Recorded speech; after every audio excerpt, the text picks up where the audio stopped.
Coping with Tre Tailor, giving you info and advice to help you thrive and survive in life. Because we'll always be coping with something. Coping.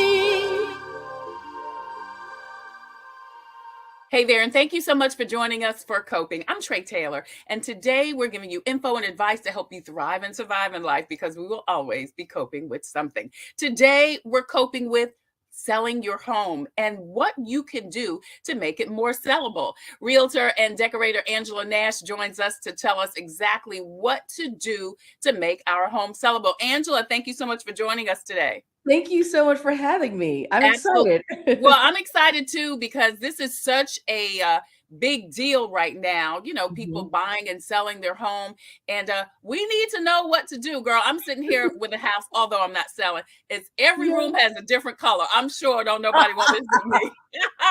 So we're gonna come right back with Angela to give us more information. That's coming up next. But first, hey, don't forget to check the bottom of your screen throughout the show. You'll see on the scroll info about COVID tests, vaccinations, community events, plus job listings, financial resources, including scholarships, help with your rent, mortgage, bills, and so much more. All of that will be scrolling at the bottom of the screen throughout the show. So please post and share so we can get the message to the masses. We're streaming on Facebook, Instagram, and YouTube. So please post, share, like, and follow so we can get the message to the masses.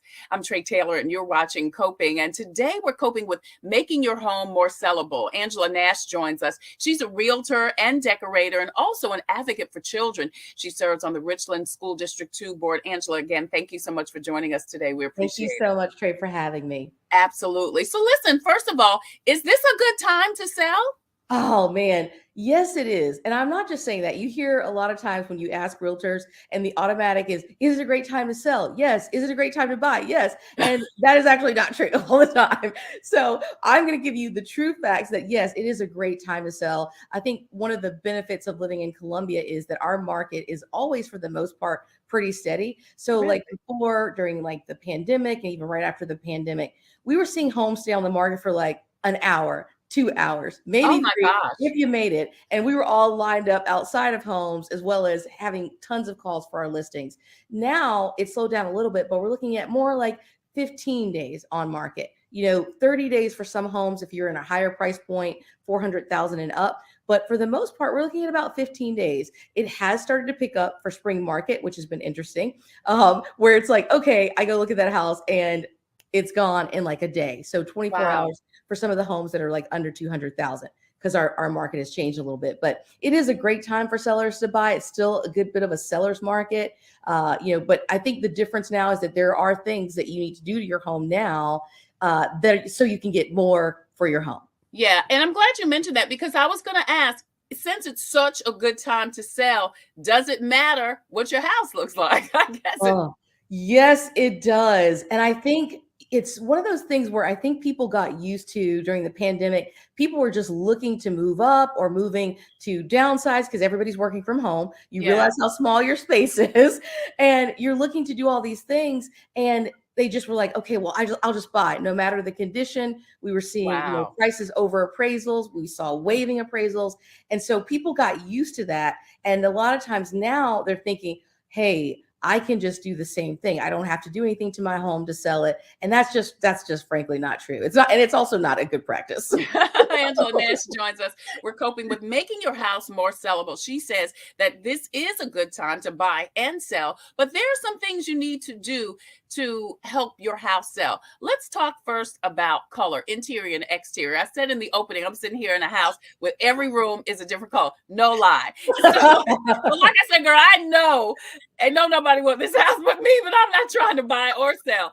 So what do people need to be more conscientious about as far as the interior and exterior of their homes as far as color is concerned? Well, I will be the first to say I love a good moody room, and Yeah, and then I've got this bold wallpaper here. But again, I'm not selling my home. right. And I think it's the idea that you want to have your home look away where someone comes in and they can feel that that home can be made theirs, not that it's yours and they got to change it to be something that Wow. suits them. Yeah. When a person walks into a home, they want to feel like there's that first 5 minutes. Like people say, or what has been my experience, it was my personal experience, is when I walk in a home, I know within 5 to 10 minutes of just walking through if that home is for me.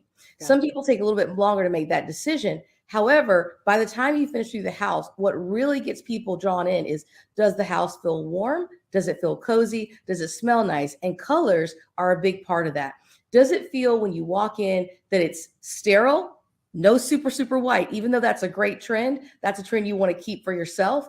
But if you have some of the warm neutrals, some of the grays that are really, really nice, and they've come out some really great palettes that are in neutrals that are amazing, like a latte color, but something that feels warm, cool, that makes you, when you walk in, you go, wow, this just feels like I could see myself here.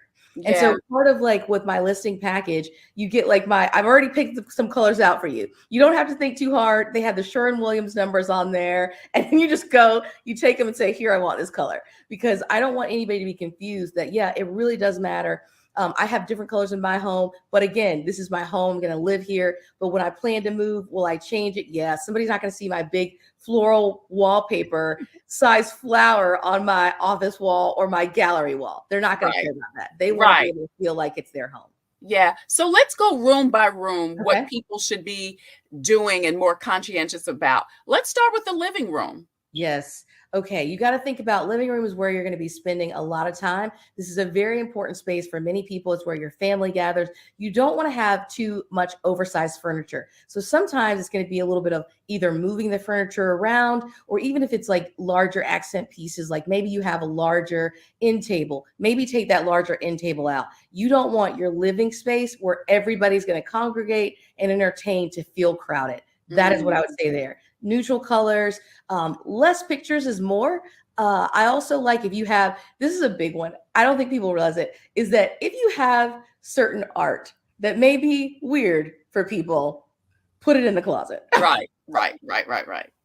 So I'll leave it at that. I get you. Yeah, because again, because it's your taste, it may not be everyone else's taste, and people may get spooked out about it. They do. They very much do. Yes. Yeah.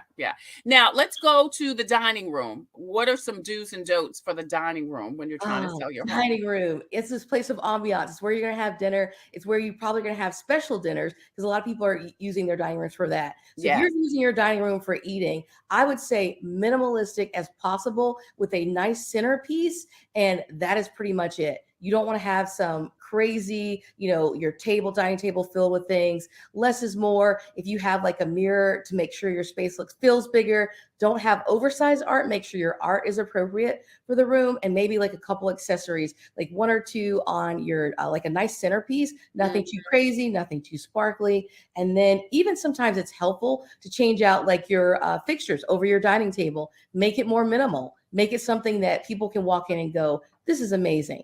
Yeah. Really large chandeliers and things of that nature, especially in our market. That's not something that's really big until you go into like a higher market. But even then, those homes, they don't necessarily want to see something that big. And most of the time people take it with them. So they don't put that in because they're expensive. So that's something to be mindful of. And let's go to the kitchen. A lot of people now are congregating in the kitchen. And as you said, people are eating in the kitchen. That is a gathering space. Yes. Clean off your counter. And this is also something that I tell people, clean off your counter, remove as many things as you possibly can, even those large appliances, things like that you can put away. You want a clean countertop. Maybe, spruce it up with like a little bit of a fruit bowl, something like that feels organic. But then here's the big thing, and I talk about this often. When people come in your home, two of the things that they do, they look in your fridge, they look in your oven. Oh, and they also check your filters. They look at your vents to see if your vents are clean.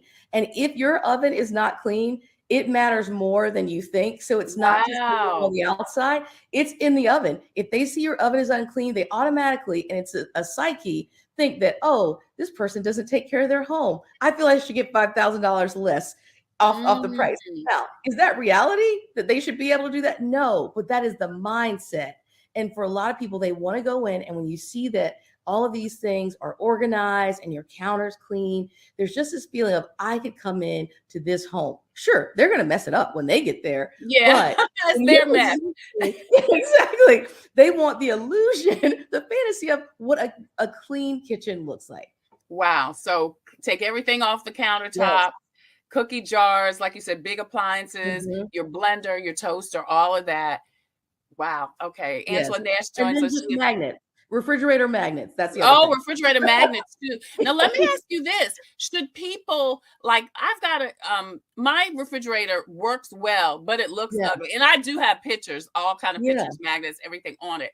But if I and I've had to and I'm in the market for a new refrigerator, but again, Yeah. it's not because it doesn't work well, it just Right. doesn't look cute. You know, the Yeah. white is fading. So if that's a situation, should they paint that? Because I painted mine once. Should they Yes. paint it or invest in another refrigerator if the Here's refrigerator doesn't here's look what good on the outside? Here's what I always tell people. If you're planning to take it with you and it's not a negotiation tool, what I would say is look for a quick DIY. There are so many great DIYs about like painting your refrigerator. And I've Yeah. seen where people have done and taken like a silver refrigerator and made it like black with like gold handles. Don't Yeah. do this if you're not a professional or very, very good and have a steady hand.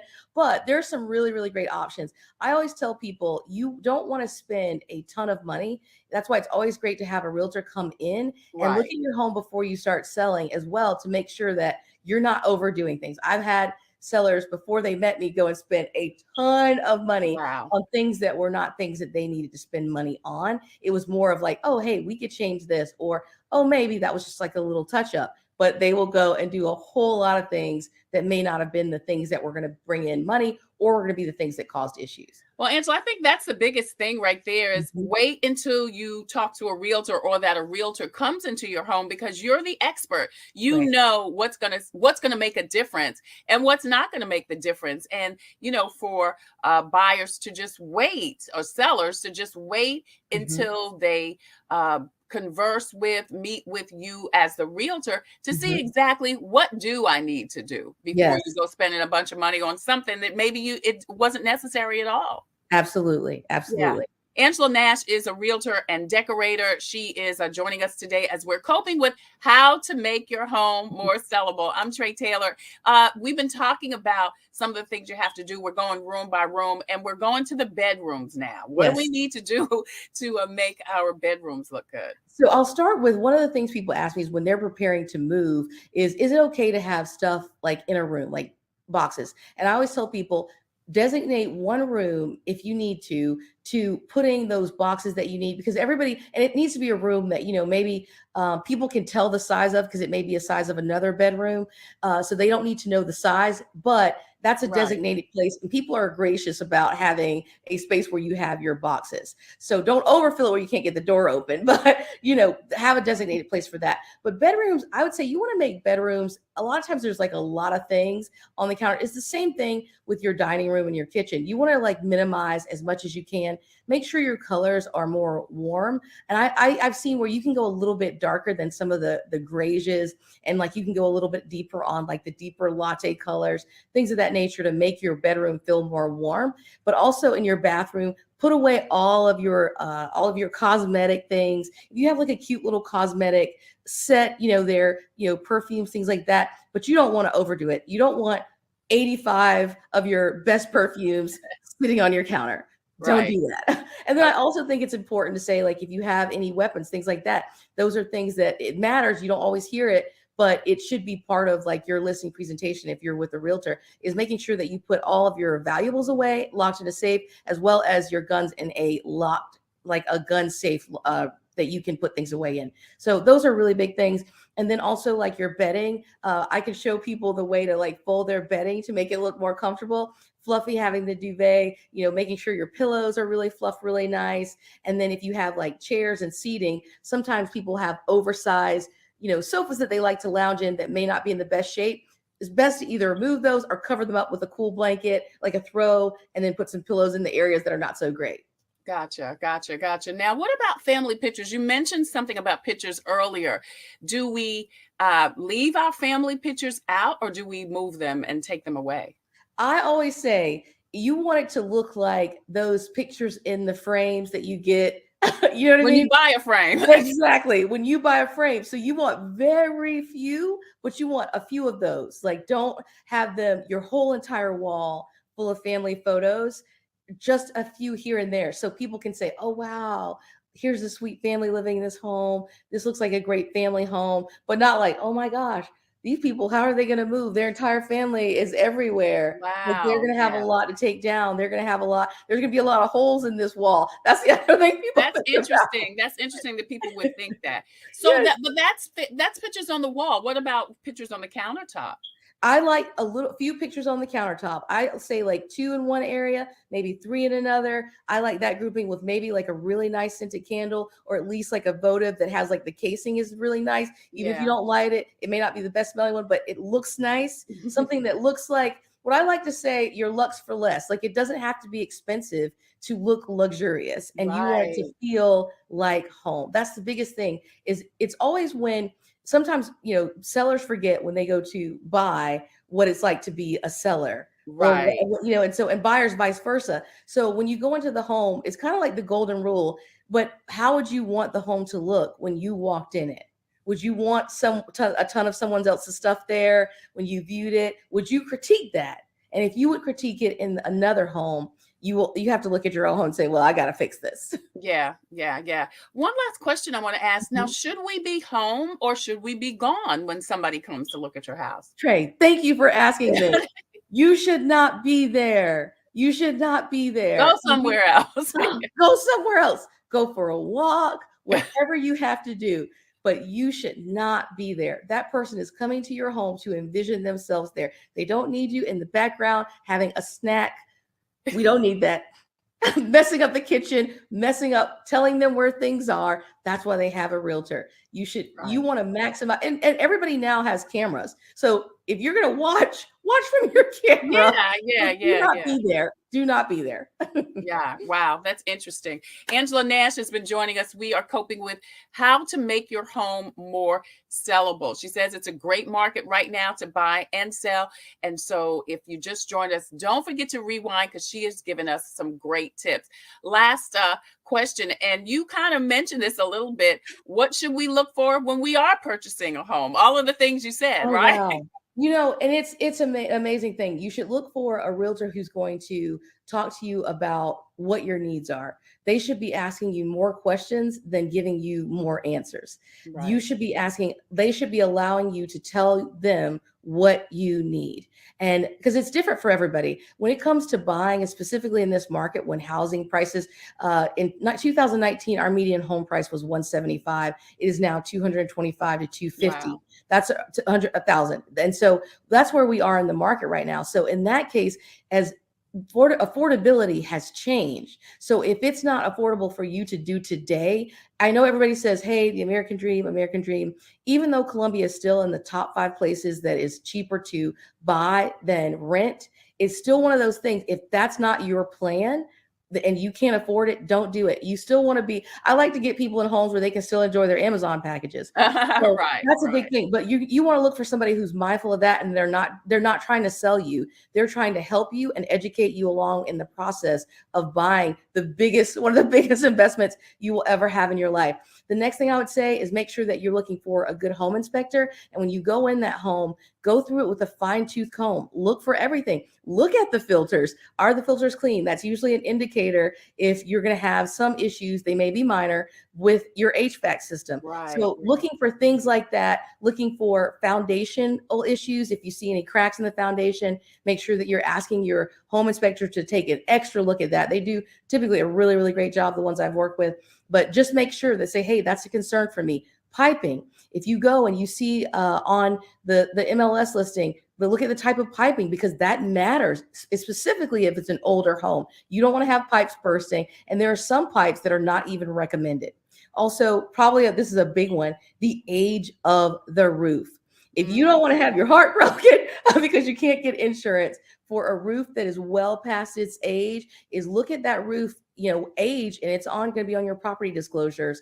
Pay very close attention to those, but look at that, because that's going to be going into it. Is that seller willing to negotiate on that roof? And are you willing to, if you can't get insurance on it, do what you need to do in order to do that, like get a new roof and then get insurance. So all of those, and if you're going to have a conventional or, a loan type situation, but Those are all things, because those things as a buyer going in, your education is really, really a lot of it up front, and having someone walk you through that, walking through the house, get the professionals who know. And that's what I'm saying. Your home inspectors, your HVAC inspectors, your chimney, your roof, if you need all those things, take those things into consideration, because the biggest liabilities are not going to be your cosmetic ones. Right. They're going to be the ones you can't see. That's another thing you should think about. If you're coming from For an sure. apartment to a home, be thinking about who's going to help me maintain this. Yes, that is a huge thing. And we try to, when we sit down with you, especially specifically first-time home buyers, is to go through and say, okay, well, here you need to lay out your budget. We're actually doing something now. It starts, I believe, the second week of May, called Homeschool. And it's run by my nephew who's on my team, but it's for your first-time home buyers. And Right. every week there's going to be a Facebook Live that you can join and ask questions. That's awesome. There's going to be a guest from, like, say, a credit person, financial person. And then we're going to go down week by week how to prepare, because a lot of people may not be ready today, but they're going to be ready, down the road, a year from now, 2 years from now. And you need to start getting ready now. Exactly. If you want to be somewhere next year, today is the best time to start. So having somebody walk you through that, and there is a transition from apartment condo to living in a home and all the expenses that you don't foresee coming. So I think I'm so glad that you said that, and that's such a very good point. Yeah. Angela Nash has joined us today. We've been coping with how to make your home more sellable. Please hit rewind if you just joined us, because she has given some great tips. And of course, you can see her information on the screen. Don't forget to join her. She said she and her nephew are getting ready to launch Facebook Live. When does that launch, Angela? It's May 15th. It's like it's the second week of May, and I need to make sure what day. If it's a Wednesday, it's going to be on Wednesday evenings. If it's a Wednesday or if it's a Thursday, because I can't remember what he said. Right. I will double check with him, but it's going to be called Homeschool. So, and he's the real estate gent. So if you'll get all the details. He's got like a little feature every week of like where he's at, new construction. It's called Real Estate Gent TV. So it's really cool. It. He's 23 and he's getting started now. And I think that's a wonderful thing. So yeah. So keep your eyes open for the real estate gent. He can help you along with Angela. Angela, thank you so much for joining us today. These have been some so great tips, such great information. And again, if you want more information on Angela, she can help you, as she said, when you are purchasing a home and selling a home. You can see her information on the screen. Angela Nash, thank you so much for joining us today on Coping. We appreciate you. Thank you so much for having me. Absolutely. So listen, if you have a story or initiative that could help someone cope, please email booking@copingwithtretatailor.com. If you've got a product or service that could help someone cope, we would love for you to be one of our proud sponsors, just like In It Together SC, SCDHEC, also Computers Unique, Dutch Square Mall, Palmetto Media Connections, Javis Financial Services, the Comet Bus System, the South Carolina State Fair, Black Pages Black Expo, and Agape Counseling and Training Services. Coming up next, your devotional on coping. I'm Tre Tailor. We'll be right back. Computers, they're a part of our everyday lives. But when they're not working, they're an everyday problem. So call Computers Unique, your everyday solution. 803-351-5821. Is your computer running slow? Won't turn on? Do you need a screen replaced? Or maybe you just need another computer? Well, Computers Unique is your one-stop shop for all your computer needs. They have a wide variety of new and pre-owned PCs, Macs, and tablets. So call Computers Unique, Dutch Square Mall. 803-351-5821. 803-351-5821.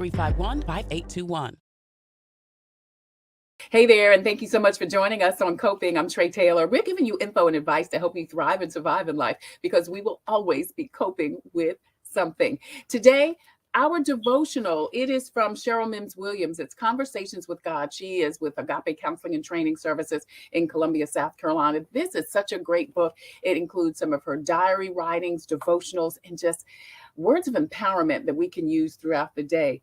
This one says, "My God, my child, if you are tired, you must recognize when you are, and when you need rest. You must take time to adhere to your body. Even my son needed rest. I rested as I created the world, not because I needed rest, but I wanted you to see the need. I know days are busy. I know you are tired. So rest, and rest your head on my chest. Rest on my shoulders. Rest."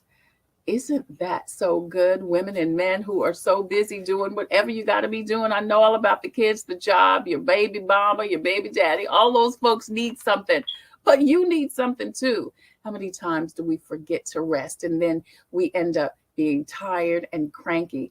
God says, even He rested, even His Son rested, and you deserve rest too. Rest on Him. He's always there for you because we will always be coping with something, but we don't have to do it alone. I'm Tre Tailor. Thank you so much for joining us today. I look forward to seeing you again soon.